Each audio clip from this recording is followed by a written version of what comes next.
Hello, my name is Marty Dobbins, and I'd first like to start off by thanking John Donahue and the team from the Carne Group for inviting me to the Perspective series. I'm originally from Boston, so occasionally you'll hear an R dropped off and an A added to random words. Well, that's the Boston accent. I have two younger brothers, one a police officer and one an emergency nurse, and parents who had instilled strong family values, hard work, and acceptance of others. My wife and best friend Marina is a lower school teacher, originally from Zurich, Switzerland, from Italian parents, and we have two adult children, Katerina and Ian, both passionate in their careers, focusing on the environment. I originally started my studies in physics and programming, and then found myself actually transitioning to finance.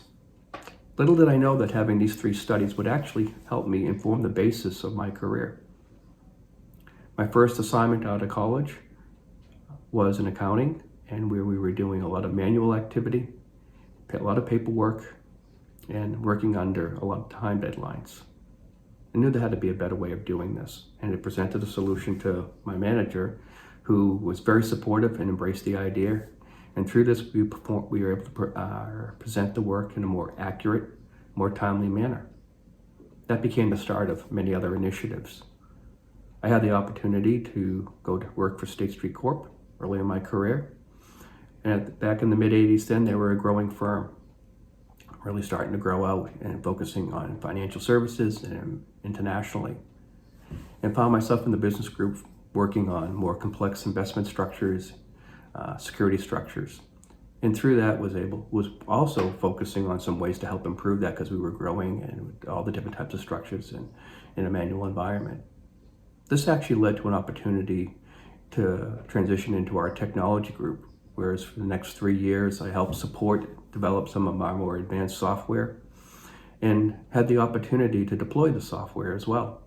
First assignment was in Australia, where we realized that it wasn't about just deploying the software, but how do we really optimize our business model, our operations, to fully embrace the technology, provide a better service, really support the products that we were delivering in a more automated fashion, more accurate fashion. This actually led to another assignment in Tokyo and then Hong Kong. It was a wonderful experience, getting to learn about the different cultures, how we operate, really seeing how we apply different practices, where the commonality was and where the differences were in each of these environments. And that really encouraged me to come back to the US, where I had the leadership team actually encouraged me to go and get my graduate degree, which I did.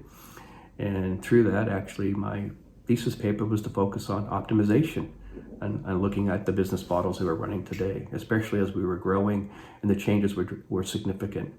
And through that model, we were able to better use technology, better realign our business model from skill sets and the way we produced the quality of our data and supported our clients. It was an exciting opportunity for me, and through that, I was asked if I could go to Germany, specifically Munich, where we started growing there, and we had similar opportunities to really revamp the way we did our business. It was an exciting opportunity there because at this time, my family came with me. We had a young family at the time, and little did we know that this would be the start of a wonderful career and adventure for us in Europe. We were fortunate because we were only a short distance away from the Italian Alps, where we could drive down and visit my wife's family, and it was an opportunity to really embrace both our Italian heritage as well as focusing on learning about the German culture and the working environment there. And that led to opportunities in London, and then ultimately opportunities in Luxembourg as well. And in Luxembourg, little did we know that this would be a fantastic opportunity. The organization saw a country that was really positioning itself in the financial service industry. And to be part of that early on was an exciting career for me. I was fortunate through all of these careers. I had managers who really encouraged me to take chances, to go on assignments abroad, to look at things differently, and also to project my own thoughts about how we should be running our businesses and how we should be making changes. Having that type of confidence in leadership really also boosts your own confidence in the way you want to approach business. And what was very fascinating about building our business in Luxembourg, we became a systemic bank, so we were dealing with the European Union at the ECB level. We were working locally with the regulators, we were working locally with associations, and through all this, really focusing on some of the more complex asset structures there was in investment structures. I think what made our business successful was the diversity of our group as well as the technology. We always embrace technology. We're always on the leading edge of looking for new ways to optimize the technology to help us provide a better service, whether it was on meeting regulatory requirements or client innovation. The cultural diversity that we had also, I think, was a strong asset to our firm. There, we had a leadership team really that consisted of leaders from Asia, from Europe, from the US, from the UK, all over. Then it was great to have this diversity of a team. We also were fortunate that we had 42% of our leadership team was female. So I really believe that having this type of cultural diversity, gender diversity, lifestyle diversity really made us think differently when we looked at a problem. We all came from different perspectives. At the end, we came up with a more holistic, more innovative solution that really delivered something to our clients. Also, in many cases, we were on the forefront of delivering solutions in the industry. That type of success really embraced the way we approached our business. And I really believe today, when I look at it, having that type of cultural diversity, gender diversity, that type of lifestyle, and learning from others from around the globe really has enriched me both on a personal and professional level. And it's something that I see in my own children today that they also follow. And I think it's a great way to look at life.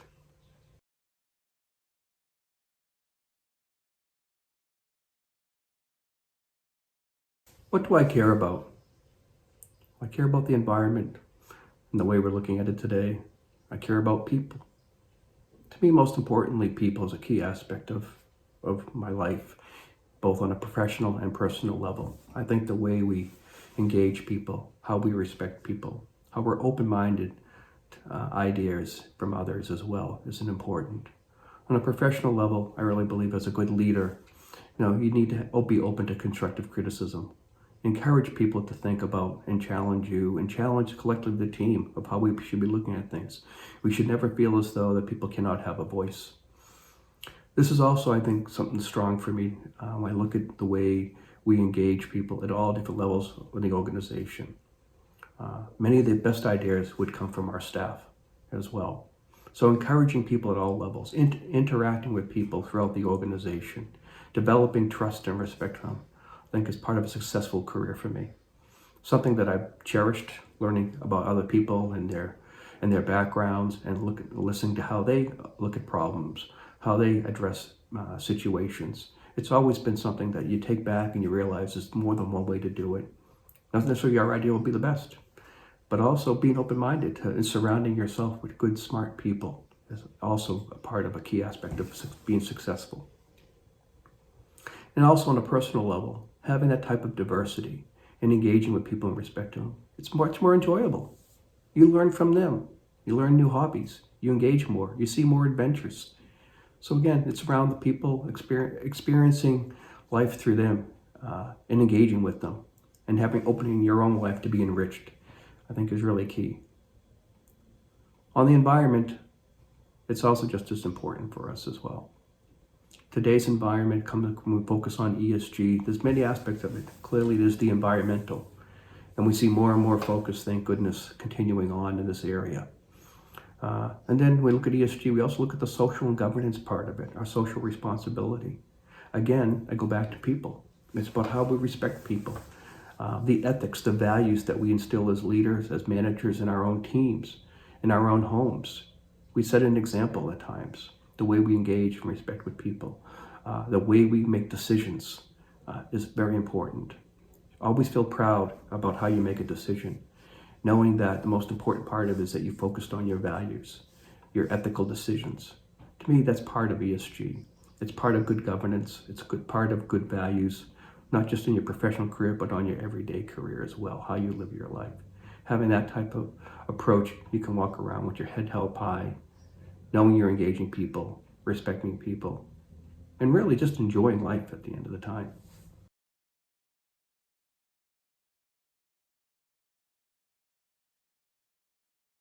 It's been a very significant time in our lives.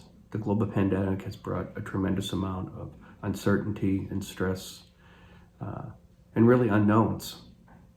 We find ourselves working at home now, children going to school at home, and the stress that brings on families trying to balance out their everyday responsibilities as good parents, children focusing on their academics, and at the same time trying to work at home. It's very overwhelming and stressful at times.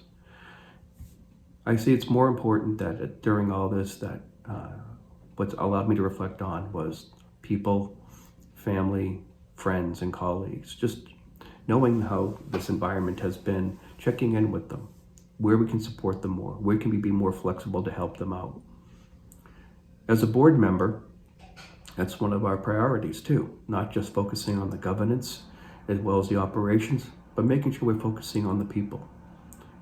What type of approach are firms taking to support their people during this, both from a mental awareness standpoint and environmental standpoint? Do they have the right equipment to help them get through their job? Are we being flexible, knowing that someone might have children at home working as well? Are we finding other ways to engage with them besides just work? I've seen that in many cases where a lot of firms, including the Carne Group, have found different other types of social activities to engage people. All of these have been great ideas and great initiatives that have gone on to help us all manage through this environment in this challenging time. What I hope we take away from this is some learning lessons. How we've been focusing supportive of people. How we looked at the work-life balance. Do we really need to go into the office every day going forward? Can we balance our environment, our work environment, by finding some time to work at home and some time to work in the office? Environmentally, we've noticed that even the planet has noticed all these less cars on the road and how it's actually brought things back together again. So clearly some hard facts there as well. So there's some lessons to learn from the COVID, that hopefully we can instill some of those lessons going forward. And at the same time, on a personal note and professional note, we can reflect on how we should be acting. How it allowed us to focus on how we reflected on our own behavior and respect of others and interaction. So there's a lot to take away from here, both on a governmental level, on a regulatory level, on a professional level, but also on our personal level. So as we get through this pandemic, the key thing is not to go back and do the same old, but to take from this lessons that we've learned as well.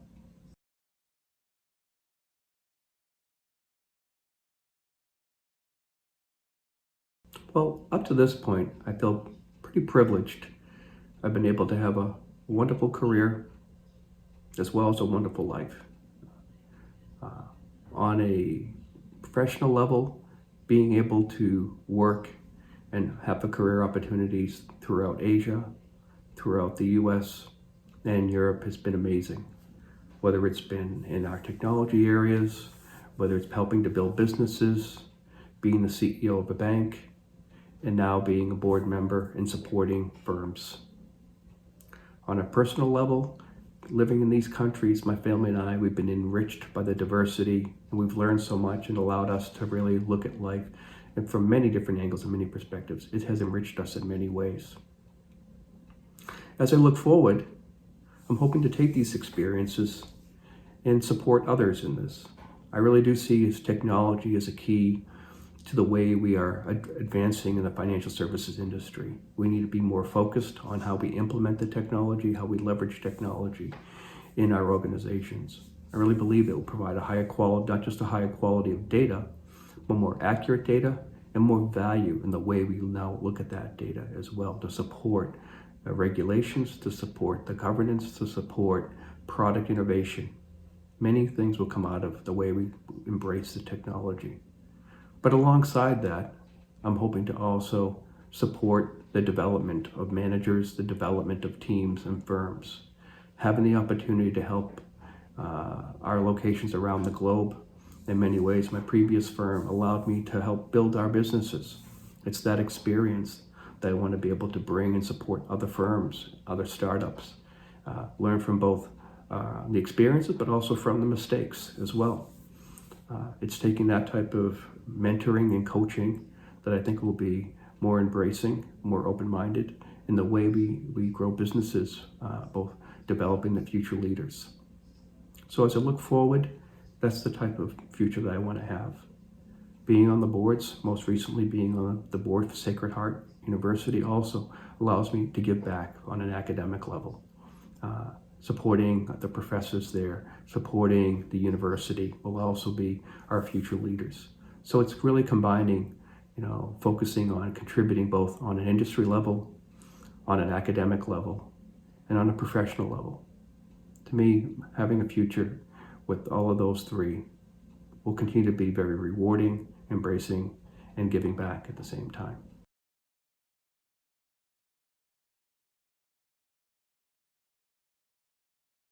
I've heard that statement from my parents in their careers. I've heard that from my children as they're already managing their early careers, and I see it in my own career as well. It's a continuous change, something that we'll all need to also embrace. It's part of the environment that we're in today through continuous change. The challenge we have is change is happening at a rapid race. And it's how we manage that and adapt to it will be key for us. We can either take it as being stressful and saying too much change, or we can look at change and the dynamics of change and the benefits it brings and say, how do we embrace that change? And I think if we look at that type of approach, it's more healthier and allows us to even embrace change quicker and adapt to it in our environment, both on a work environment, with our clients, with our products, and with our services. If I look at change today, what do I see happening? We have seen technology being deployed out at a much quicker rate than ever before. New types of platforms are being developed as well. No more the traditional way of programming. That's a continuous change that will happen. But it also means that we can deploy it quicker, embrace it quicker. But that means we have to adapt to it quicker and change our business models. And also how we train our staff and our managers to understand this technology and to use it in the products and services that we see changing also rapidly. So that will be a continuous part of our environment, preparing our teams, giving them the tools to adapt to these types of changes, and giving information to our clients as well will be key in the continuous changing environment. The workforce, as we've seen because of the pandemic, it really challenged many organizations how we need to work. What I hope when we take from that going forward is that we shouldn't go back to the same old, that our workforce really is very dynamic. We can work at home and be productive. We can balance that with social integration as well. We do need to be in the office and collaborate more, and we do need to visit our clients. We can balance it with video conferencing, but also face-to-face is just as important, but we have to find the right balance. There isn't just the automatic, let's go visit them, or let's go to the work 5 days, go into the office 5 days a week. So that type of change will need to happen as well. So there's many changes coming down. We'll need to embrace these changes. We'll need to be constructive. When we look at these changes, we'll have to give good constructive feedback on these changes as well. We'll need to adapt to that environment. And I think the more we adapt to it in a positive approach, it's more healthier for us, and we can enjoy it better, and we can also be part of it and influence it. And that's what I hope to look at, to be an influencer of change as we look forward. Thank you.